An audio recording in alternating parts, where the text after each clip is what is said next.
Solo leveling season 2 total 13 episodes के साथ खत्म हो चुका है और अब हम इसके आगे की स्टोरी को कंटिन्यू करने वाले हैं। आज की ये वीडियो बहुत ज्यादा खतरनाक होने वाली है, इसीलिए वीडियो को अंत तक जरूर देखना। तो स्टोरी वहीं से स्टार्ट होती है जहां से सीजन 2 खत्म हुआ था। लास्ट एपिसोड में वो रेड में पहले जाता तो बहुत से लोगों की जान बच सकती थी, लेकिन जिन्वू को किसी की बात से फर्क नहीं पड़ता है। इसके अलावा गोगनही द्वारा जिन्वू को खुद का गिल्ड बनाने की परमिशन मिल जाती है और अंत में हमने देखा था कि जिन्वू को एक बी रैंक गेट का मिशन मिलता है और वो अकेले ही गेट के अंदर रही है। दोनों मोनार्क्स उसे वीक समझते हैं और उसे इग्नोर करते हुए वहाँ से जाने लगते हैं। इल्हॉन तुरंत उन पर अटैक कर देता है, लेकिन शिलाद उसके अटैक को रोक लेता है, जिससे खतरनाक एक्सप्लोजन होता है। दूसरी तरफ हम रेड गेट के अंदर जिन्वू को देखते हैं, जिसके सामने अब उस रेड गेट का बॉस आ चुका होता है। बॉस हैरान था क्योंकि उसके बहुत सारे सोल्जर्स मारे जा चुके थे। गेट का बॉस जिन्वू को बोलता है कि अब वो यहाँ से बचकर नहीं जा सकता है क्योंकि उसके सोल्जर्स चारों तरफ छिपे हुए हैं जो उसे यही खत्म कर देंगे। लेकिन बीस्ट हैरान हो जाता है क्योंकि वहाँ पर कोई नहीं आता है। जिन्वू को उसकी बातें फनी लग रही होती है। इसके बाद जिन्वू अपने सोल्जर्स को बुलाता है जो कि उसके सभी मॉन्स्टर्स को पहले ही खत्म कर चुके थे और ये देखने के बाद वहाँ के बॉस की पूरी तरह से फट चुकी थी और अब जिन्वू की पूरी आर्मी वहाँ पर आ चुकी थी। जिन्वू के ऑर्डर मिलते ही उसके शैडो सोल्जर्स सभी मॉन्स्टर्स को खत्म करने लगते हैं। बॉस जिन्वू की तरफ आने लगता है, लेकिन बेरू और इग्रेस वहाँ के बॉस की बैंड बजा देते हैं और अंत में कार्गलन ग्रेविटी एक्सीलरेशन का यूज करके उसे बहुत ज्यादा डैमेज करते हुए नीचे गिरा देता है। जिसके बाद जिन्वू वहाँ के बॉस से बोलता है कि अगर वो उसके सवालों के जवाब देगा तो वो उसे बिना दर्द की मौत देगा। लेकिन इससे पहले कि जिन्वू कुछ पूछ पाता, सिस्टम उसे रोक देता है। जिसके बाद जिन्वू ज्यादा कोशिश भी नहीं करता और इस बॉस को खत्म करके इस रेड को कंप्लीट कर देता है। डंजन को कंप्लीट करने के बाद जिन्वू को रैंडम लूट बॉक्स से एक की मिलती है। जेजू आइलैंड की रेड के बाद जिन्वू का लेवल 100 हो चुका था, जिसकी वजह से उसे ये की मिलती है। ये कोई नॉर्मल की नहीं थी क्योंकि ये की उस डबल डंजन के मिशन के लिए थी जहाँ पर जिन्वू एक बार मर चुका था। जिन्वू उस जगह को कभी भूल नहीं सकता है क्योंकि ये की कार्टनन टेम्पल की होती है और इतने टाइम के बाद वहाँ का गेट ओपन होने वाला था। जिन्वू सोच रहा होता है कि सिस्टम उसे दोबारा उस जगह बुला रहा है जहाँ से इन सब की शुरुआत हुई थी, लेकिन अब वो पहले से बदल चुका है। जिन्वू सोचता है अगर ये पूरा प्लान पहले ही बन चुका है और वहाँ कोई उसके लौटने का वेट कर रहा है तो वो उसका वेट करे क्योंकि वो जल्द ही वहाँ वापस जाने वाला है। वहीं हमें कार्टनन टेम्पल के अंदर का ये खतरनाक सीन दिखाया जाता है जहाँ जिन्वू बहुत जल्द वापस जाने वाला है और इस बार वहाँ बहुत कुछ खतरनाक होने वाला है। दूसरी तरफ हम जिन्वू को देखते हैं जो कि गुस्से में लाल हो रहा होता है क्योंकि जिन्वू पर बहुत सारे लोग अभी वहाँ पर जिन्वू आ जाता है। वो जिन्वू को थैंक यू बोलता है क्योंकि वो बहुत ज्यादा काम कर रहा था। दरअसल परमिशन मिलने के बाद ये दोनों अपना खुद का गिल्ड बनाने की तैयारी कर रहे होते हैं। जिन्वू हैरान होकर सोचता है कि जिन्वू बिना ट्रेस के कभी भी गायब हो जाता है और एकदम से सामने भी आ जाता है। जिन्वू के पास एक बैग में बहुत सारे माना क्रिस्टल्स होते हैं जिन्हें उसने कुछ देर पहले की रेड को खत्म करने के बाद हासिल किया था। जिन्वू उन माना क्रिस्टल्स को जिन्वू को देते हुए बोलता है कि तुमने बोला था कि गिल्ड को स्टार्ट करने के लिए पैसों की जरूरत पड़ेगी, जिसके लिए ये काफी होगा। जिन्वू क्रिस्टल्स को देखकर खुश हो जाता है। वो बोलता है कि हमें एक ही एम्प्लॉय को पेमेंट करना होगा, इसीलिए ये जितना चाहिए उससे भी ज्यादा है। जिन्वू एम्प्लॉय सुनते ही हैरान हो जाता है। तब जिन्वू उसे याद दिलाता है कि खुद का गिल्ड खोलने के लिए उन्हें 3 मेंबर्स चाहिए, जिसमें कम से कम guild master, voice guild master और एक एडिशनल मेंबर होना चाहिए। इसके बाद जिन्वू उससे पूछता है कि क्या आपने गिल्ड का नाम सोच रखा है। इस पर जिन्वू अजीब सा फेस बना लेता है क्योंकि वो ये चीज भूला हुआ था। तब जिन्वू उसे बताता है कि अरे सर ये तो तभी वहाँ पर कोई आ जाता है और गेट नॉक करता है। गेट खोलते ही वो दोनों देखते हैं कि बाहर चाहिए खड़ी है। वो उन्हें बताती है कि वो जिन्वू का गिल्ड ज्वाइन करने आई है। जिन्वू को लगता है कि उसे चेयरमैन ने भेजा होगा या फिर उसे चोई ने अपने गिल्ड से निकाल दिया होगा। तब चाहिए बताती है ऐसा कुछ नहीं है। तब जिन्वू पूछता है कि अगर ऐसा कुछ नहीं है तो तुम हमारे सोलो प्लेयर गिल्ड को क्यों ज्वाइन करना चाहती हो। गिल्ड का नाम सुनकर चाहे इन्हीं शॉक हो जाती है। वहीं जिन्वू भी हैरान होकर बोलता है कि आपने ये नाम रख ही लिया, हमने तो अभी ठीक से सोचा ही नहीं, अभी तो सिर्फ बात ही चला रही। इस पर जिन्वू बोलता है कि तुमने कुछ नहीं बोला तो मुझे लगा कि तुम्हें ये नाम पसंद होगा। जिन्वू चाहे इनकी धड़कन फील कर पा रहा था कि वो कुछ छिपा रही है। वो समझ नहीं पा रहा था कि वो सब कुछ छोड़कर उसी का गिल्ड क्यों ज्वाइन करना चाहती है। नहीं चाहे इन किसी भी हाल में जिन्वू का गिल्ड ज्वाइन करना चाहती थी क्योंकि वो उसे पसंद करती थी। कार्गलन वाले डंजन के बाद से ही वो जिन्वू के बारे में हमेशा रिसर्च करती थी। उसे जेजू आइलैंड में हुए रेड मिशन के बारे में सब कुछ पता था कि वो बेहोश हो गई थी और जिन्वू ने ही बेरू को खत्म करके सबको बचाया था। लेकिन वो उसे ये बातें नहीं बता सकती थी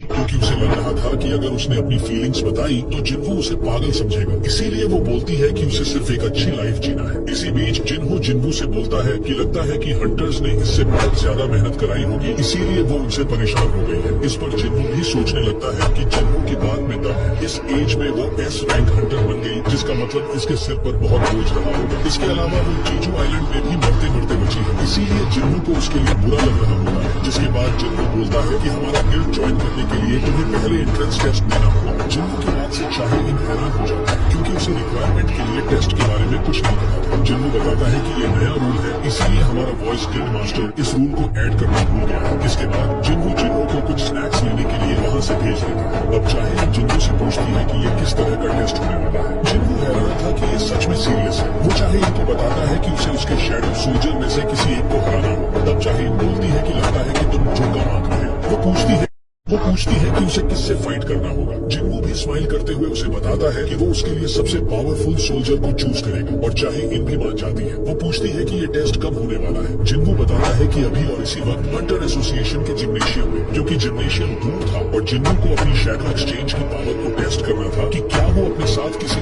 और को भी एक्सचेंज कर सकता है। चाहे इन गेट से जाने लगती है, लेकिन जिन्नू उसे रोकते हुए बताता है कि एक इजी रास्ता भी है, और वो चाहे इनको अपने पास बुलाता है। इसके बाद जिन्नू उसे पकड़ लेता है, जिससे चाहे इनका फेस रेड हो जाता है। जिन्नू शैडो एक्सचेंज की पावर का यूज करता है, और वो दोनों तुरंत जिम्नेशियम में पहुंच जाते हैं। इधर जिन्नू स्नैक्स लेकर आता है, लेकिन उन दोनों की जगह पर वो जिन्नू के सोल्जर को देखता है, और वो सोल्जर खुद ही जिन्नू से स्नैक्स लेकर खाने लगता है। उधर जिन्नू और चाहे इन जिम्नेशियम में पहुंच चुके थे, और चाहे इन जिन्नू की इस पावर को देखकर हैरान थे। वहीं जिन्नू को पता चलता है कि वो एक्सचेंज की पावर से गेट्स क्रिएट कर सकता है, जो कि एक जगह से दूसरी जगह पर खुलते हैं। अब जिन्नू टेस्ट लेने के लिए तैयार। शाहीन बोलती है कि वो अपना वेपन लाना भूल गई है। इस पर जिन्नू बोलता है कि तुम्हारा मतलब कुल्हाड़ी से है। शाहीन शॉक हो जाती है, क्योंकि वो कारगलन वाले गेट के अंदर कुल्हाड़ी लेकर गई थी, जिसे जिन्नू ने देख लिया था। वो अजीब सा फेस बनाते हुए बताती है कि वो उसका वेपन नहीं था। जिन्नू बताता है कि वो सिर्फ मजाक कर रहा था। इसके बाद शाहीन जिम्नेशियम के वेपन रूम में जाती है और एक सोर्ड बाय करती है, और बताती है कि वो अब फाइट के लिए तैयार है। जिसके बाद जिन्नू किसी और को नहीं बल्कि इग्रिस को समन करता है, और उसे बताता है कि ये उसके सभी सोल्जर्स में से बेस्ट स्वॉर्डमैन है। इसके बाद चाहे इन पूछती है कि विनर कैसे डिसाइड होगा। जिन्नू बताता है कि जब तक तुम इसे खत्म नहीं कर देती या फिर हार नहीं मान लेती, तब तक ये फाइट चलती रहेगी। जिन्नू सोच रहा होता है कि मैंने उसे बोला था कि सबसे पावरफुल को समन करूंगा, लेकिन बेरू उसके लिए कुछ ज्यादा ही हो जाएगा। जिन्नू देखता है कि उसे फर्क नहीं पड़ता है कि वो कौन सा वेपन यूज कर रही है। वो चाहे इनको पीछे मुड़ने के लिए बोलता है, और इग्रिस को दूसरी सोर्ड दे देता है। अब दोनों फाइट के लिए तैयार थे, जिसके बाद जिन्नू उन्हें फाइट स्टार्ट करने का ऑर्डर देता है। चाहे वो फाइट के लिए तैयार थे, जिसके बाद जिन्नू उन्हें फाइट स्टार्ट करने का ऑर्डर देता है। चाहे इन इग्रिस को कड़ी टक्कर दे रही होती है। जिन्नू देखता है कि वो काफी फास्ट है, क्योंकि एक नॉर्मल इंसान इग्रिस के केवल टच करने से ही मर सकता है। तभी चेयरमैन को जिम्नेशियम में कुछ एक्टिविटी फील होती है। वो हैरान था, क्योंकि आज उसे किसी ने रिजर्व नहीं किया था। वो तुरंत जिम्नेशियम की सीसीटीवी फुटेज मंगवाता है, और तब का सीन देखता है जब शैडो एक्सचेंज करके वो दोनों अंदर आए थे और एकदम पास में थे। वो सोच रहा था कि ये कब से साथ में हो गए। तब उसे याद आता है कि चाहे इन उससे जिन्नू के बारे में पूछ रही थी। उन्हें साथ में देखकर वो खुश हो जाता है, और जिम्नेशियम के अंदर के सारे सिक्योरिटी कैमरास बंद करवा देता है, क्योंकि उसे लगता है कि वो यहाँ कुछ और करने आए थे। जिम्नेशियम में हो रही फाइट के चलते पूरी बिल्डिंग हिल रही थी, यहाँ तक कि चेयरमैन गोगन्ही का पूरा रूम हिल रहा था। वो पता नहीं क्या क्या सोच रहा था। वो बोलता है कि आजकल के बच्चे भी। उधर चाहे इन इग्रिस को डिफीट कर देती है, और वो जिन्नू को अपने बेस्ट सोल्जर को समन करने के लिए बोलती है। तब जिन्नू बताता है कि तुम उससे हर्ट हो सकती हो।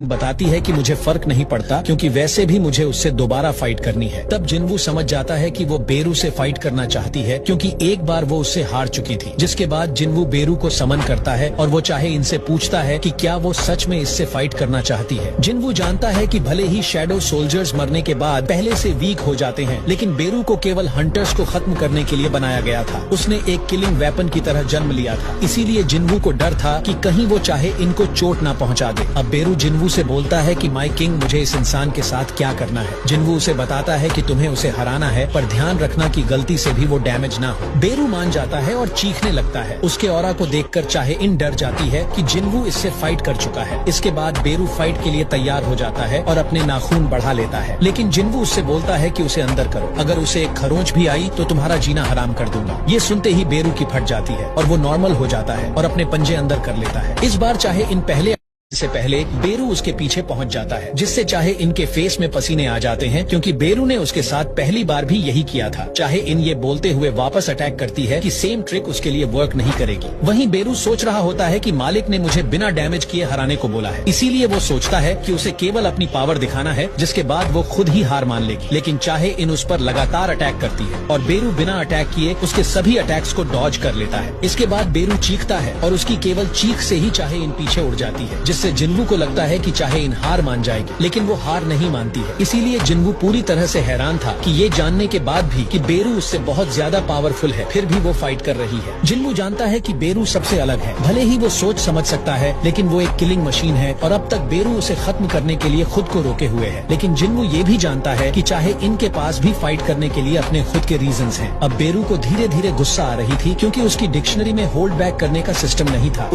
सामने वाला या तो उसका शिकार होगा या फिर शिकारी, इसीलिए बेरू को चिढ़ होने लगी थी और अब वो भी अटैक करना स्टार्ट कर देता है। चाहे इन उसके अटैक से बचते हुए सोर्ड डांस स्किल का यूज करती है और बेरू पर खतरनाक अटैक करती है, लेकिन बेरू उसकी सोर्ड को तोड़ देता है। लेकिन इसके बाद चाहे इन सोर्ड ऑफ लाइट स्किल का यूज करती है, जिसमें उसका बहुत ज्यादा माना खर्च होता है और अभी इसे वो केवल एक ही बार यूज कर सकती है, लेकिन उसकी ये स्किल बहुत ज्यादा पावरफुल थी। वो अब बेरू पर खतरनाक तरीके से अटैक करना स्टार्ट कर देती है, जिसे देखकर जिन्वू भी हैरान हो जाता है। लेकिन इस मूवमेंट पर बेरू के माइंड में एक कमांड चलने लगती है और ये वो कमांड थी जिसे एंट क्वीन ने उसके जन्म के टाइम पर दिया था और कोई भी चीज उसे ये कमांड भूलने नहीं देगी क्योंकि ये उसकी इंस्टिंक्ट के अंदर था। और कमांड ये था कि अपने दुश्मन को खत्म कर दो, और इस टाइम पर चाहे इन उसकी दुश्मन थी। बेरू के माइंड में क्वीन का कमांड आते ही वो अपनी फुल पावर में आ जाता है। वो अब चाहे इनको खत्म करने वाला था। जिन्वू चिल्लाकर उसे रोकने की कोशिश करता है, लेकिन वो फिर भी नहीं रुकता है, उसे मारने ही वाला था। लेकिन तभी जिन्वू तुरंत उसका हाथ पकड़ लेता है। जिन्वू उस पर गुस्साते हुए बोलता है कि मैंने तुम्हें रुकने के लिए बोला था। वो चाहे इनसे पूछता है कि वो ठीक है कि नहीं। उधर बेरू अपने सिर के साथ पूरी बॉडी को जमीन में रखकर जिन्वू से माफी मांगता है कि प्लीज मुझ पर दया दिखाइए, जिस पर जिन्वू अजीब सा फेस बना लेता है। इसके बाद जिन्वू चाहे इनसे पूछता है कि तुम खुद को इतना पुश क्यों कर रही हो, ये सिर्फ एक टेस्ट है, और वो भी ऐसे गिल्ड का टेस्ट जिसका अभी तक नाम भी नहीं है, और तुम्हारे जैसी हंटर को अपनी लाइफ इस तरह रिस्क में नहीं डालना चाहिए। इसके बाद जिन्वू पूछता है कि आखिर तुम ये सब किस लिए कर रही हो। फिर वो उससे पूछता है कि क्या तुम मुझ में इंटरेस्टेड हो। ये सुनकर चाहे इन पूरी तरह से चौंक जाती है। अब जिन्वू कुछ और बोल पाता इससे पहले ही चाहे इन हाँ बोल देती है। वो बोलती है ऐसा ही लगता है। उसका फेस फिर से लाल हो जाता है और आखिरकार वो जिन्वू के सामने इस बात को एक्सेप्ट कर लेती है कि वो जिन्वू को पसंद करती है। आज की ये वीडियो यहीं पर खत्म होती है। अगर आपको वीडियो पसंद आई हो तो एक लाइक करके कॉमेंट में नेक्स्ट पार्ट के लिए जरूर बताना। मिलते हैं नेक्स्ट वीडियो में।